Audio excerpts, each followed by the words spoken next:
What is up, Commotion crew? This is Dan in the Sports Den. As always, a little bit of housekeeping. I want to make sure that you guys are liking, subscribing, hitting that notification bell so that you can get all the information. I'm back again with our Week 9 waiver wire for fantasy football. So not a lot of injuries in Week 8, but definitely some shifting of some things happening, some guys going down. Darrell Henderson was a big one. Him going down kind of shook things up a little bit for the Rams. But I'm going to get into that a little bit later. It's kind of status quo in the NFL right now, just with a lot of different moving pieces. You're seeing guys that are rising, falling, a lot of peaks and valleys with a bunch of different players. So I'm going to try and throw some targets out for you guys that you can use to either bolster your bench if you need bye week guys that can start, or you just want to have some guys in reserve in case of injuries. So I'm going to start out with wide receivers because there's two guys that I really like for Week 9, and these guys are both coming back from injury. Jalen Reagor for the Philadelphia Eagles, he's added back to that wide receiver core. And while that offense isn't really clicking just yet, especially with Carson Wentz kind of struggling, he did throw 2 touchdowns, but he also had 2 picks against Dallas. So with Jalen Reagor, though, he's the one that's going to stretch the field. So he's your big target guy. Travis Fulgham looks like he's going to be more of your possession receiver, maybe get a little bit of goal line action when they're in the red zone. Miles Sanders is also going to be coming back. Boston Scott just kind of isn't that guy, I think. Miles Sanders gives them a different dynamic in that backfield. So with Jalen Reagor coming back, like I said, he's your Tyreek Hill. He's your Hollywood Brown on that offense. He's stretching that. So you look for the big bombs from him. You actually saw that when he scored his first touchdown in the NFL. So he's coming back. That thumb looks like it's good. He's good to go. He's definitely a guy that I would target to get on my squad. The other guy being Allen Lazard. He's practicing. He's had 2 straight days of practice. He looks like he's coming back from that core muscle injury. Before he went out, he looked like he was going to have a breakout year as the number 2 wide receiver for Green Bay. Devontae Adams obviously is still the number 1 guy there, but Lazard obviously can pick up the slack where needed. Aaron Rodgers loves him. That's well documented. So he's coming back. If he's healthy, he can definitely be a guy that can be relied on in that pass-heavy offense where, if Aaron Rodgers likes you, he's going to feed you the ball. So if Devontae's doubled, the ball's going to Allen Lazard next. A couple of guys now, there's a big drop-off there for me in the wide receiver rankings. Corey Davis from the Titans is a guy to look at. A.J. Brown is still the number 1 guy there, but there's really a toss-up for number 2. And Corey Davis has all of the tangible skills that you need, all the measurables and all of that stuff. He's just always struggled with health. In 5 games that he's played this year, he scored over 10 fantasy points in each game. I'm not saying he should be a lock in your starting lineup all year long, but if you need a guy to replace, if you have a bye week coming up, what have you, Corey Davis is definitely a viable option in that very efficient passing offense for the Tennessee Titans. After that, it's kind of dealer's choice of who you like in terms of matchups.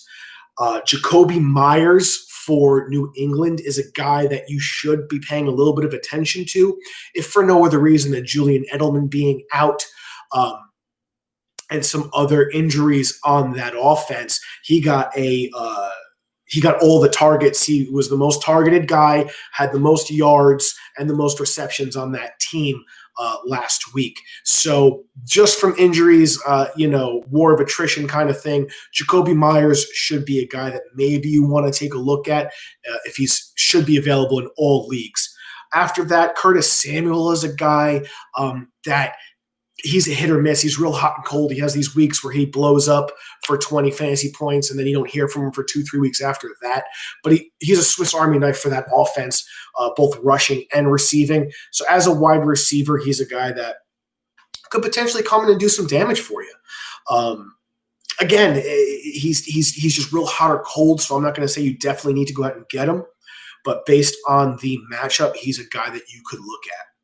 And then after that, Scotty Miller in that Tampa Bay offense. Chris Godwin looks like he's banged up a little bit. You don't really know what's happening with him. Mike Evans is still there. Scotty Miller kind of plays that Julian Edelman, Wes Welker role that Tom Brady really likes. He gets the looks. He gets the targets. He's just not going to offer a whole lot of after-the-catch value. So he might be a guy that you want to target again based on matchup. They're going against that really, really porous Giants defense. So I'm thinking that Tom Brady's going to have a field day on there. James Bradbury's playing great for the Giants, but after that, there's a huge drop-off in talent, and you have to assume that Bradbury's going to match up with Mike Evans the majority of the time. That should give Scotty Miller some opportunities against that Giants defense. And then after that, you have Darnell Mooney kind of did a little bit of damage for the Bears. Allen Robinson is the guy there. He's your number one. And then you have Anthony Miller, too, who's really good. I mean, he got the team high in targets from Nick Foles. He had 11 targets last week. But Darnell Mooney, he's another guy that if the opportunity is there, he can put up some points for you. He just did that. So that's kind of wrapping up my wide receivers. Jalen Reagor and Allen Lazard, again, are definitely the guys that you want to target. After that, like I said, it's just kind of based on what you like and in terms of what you think the matchup is going to give you. Corey Davis, Jacoby Myers, Curtis Samuel, Scotty Miller, and Darnell Mooney. For running back, the guys that I'm really targeting are guys that I'm seeing getting the higher percentage of snap counts because you just want opportunities. Running back is so limited in terms of talent in the NFL, fantasy speaking, that you're trying to get what you can get with these guys. So J.K. Dobbins really kind of had a very, very nice game. 15 carries, 113 yards. The problem there is that you do have Gus Edwards, who looks like he's getting the majority of the goal line carries, and he's the one that's going to kind of punch it in the paint. But J.K. Dobbins got 65.8% of the snap count last week. So you have to like that moving forward. That's just more opportunity for that running back. Same thing with Zach Moss. He had 52.6% snap count. So he's definitely the goal line back. He saw the majority of his touches in the goal line. So I think he had four attempts all within 15 yards of the end zone. So Zach Moss is a rookie for the Buffalo Bills. He's the guy that you want to target and pick up. It looks like he's going to get a lot more usage moving forward. Another guy that I'm kind of on the fence about, but I did want to bring him up and talk about him, is Cam Akers out of the Rams. And the reason is, like I mentioned, that Henderson injury. Cam Akers actually had some nice stats. He had 9 rushes for 35 yards, and he had 1 catch of 19 yards. Didn't see the end zone much.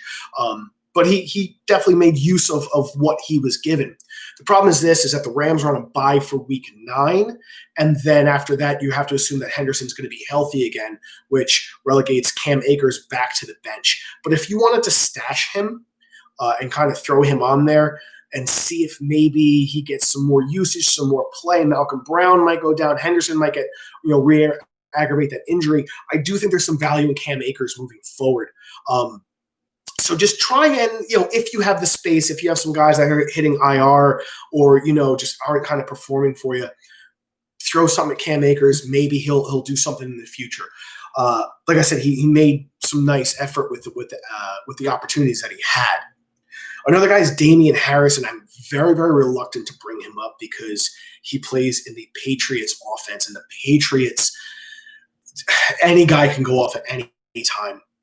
Between Rex Burkhead, James White, I think Sony Michel is coming back from injury, if not this week, in the coming weeks. And then you have Damian Harris, who is the most talented rusher in that backfield, which I don't think that's a question. But the problem is how Bill Belichick uses his running backs. He is the epitome of running back by committee.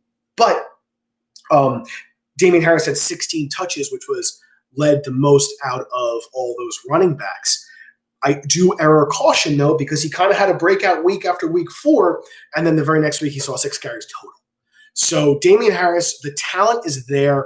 I'm concerned about the position that he's in that offense and how they get used. So that's a total situational thing for me. You can say the same thing about the Colts. Is, you have Wilkins, you have Naheem Hines, you have Jonathan Taylor. Wilkins went off last week. Naheem Hines had 2 touchdowns last week. Jonathan Taylor barely saw the ball, but he's supposed to be the number 1 back, the most talented rookie. With that offense, you just don't really know what's going on there. So I don't know if that's necessarily, you want to get your hands dirty with that. If you do, that's cool. Jonathan Taylor's still the guy for me in that offense. Damian Harris would be the guy for me in New England's offense. So he's a guy to look at. After that, there's some guys you can kind of throw something their way. Philip Lindsay almost split right down the middle carries with Melvin Gordon. I believe they both had 14 touches. Lindsay did way more with his opportunities than Gordon did, but it's still taking away that opportunity for Philip Lindsay to be even more successful, and Gordon could potentially poach some goal line work from Lindsay. So if you wanted to throw something Lindsay's way, he's being effective with the ball, but I'm concerned about the opportunities that are there with that double-headed offense that they have there in the backfield. And then, Wayne Gallman, again, we're talking about, he's kind of a Jacoby Myers situation, war of attrition. He's the only healthy guy left on that offense. So for the Giants, but do you really want to get in bed with a player on the Giants offense, especially a running back who the Giants get behind on points early? They're going to be throwing the ball, looking for, Slayton over the top, Sterling Shepard, Evan Ingram. I don't see a lot of opportunity for Wayne Gallman in that offense, maybe early on, maybe goal line stuff, but, that's on a whim and a prayer with that Giants offense.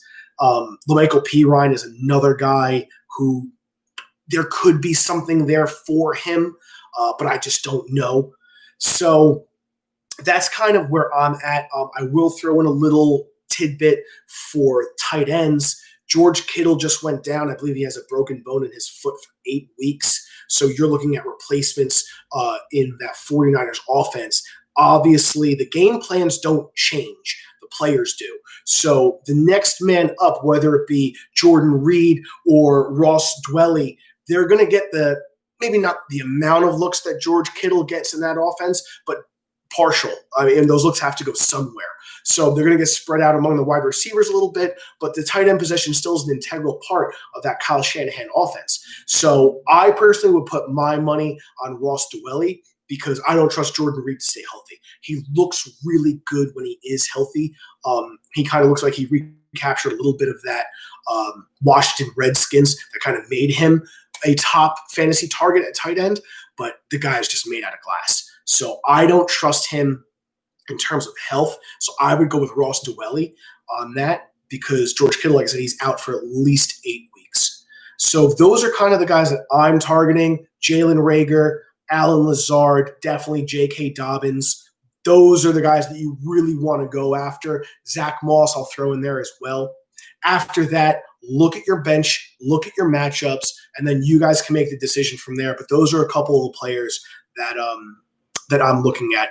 Once again, I'm going to throw this out there. Bryan Hill, in my opinion, right behind Alexander Mattison, is the number 1 handcuff in the NFL. You saw what Alexander Mattison did. You saw what DJ Dallas did with everybody being out in that Seahawks offense with the backfield. So those handcuffs are important. I think Bryan Hill is a better rusher at this point in his career than Todd Gurley is. If Todd Gurley gets hurt, Bryan Hill will be the number 1 waiver wire ad that week. You can mark my words. So if you want to jump on that trend a little bit early, Bryan Hill is a guy to do that.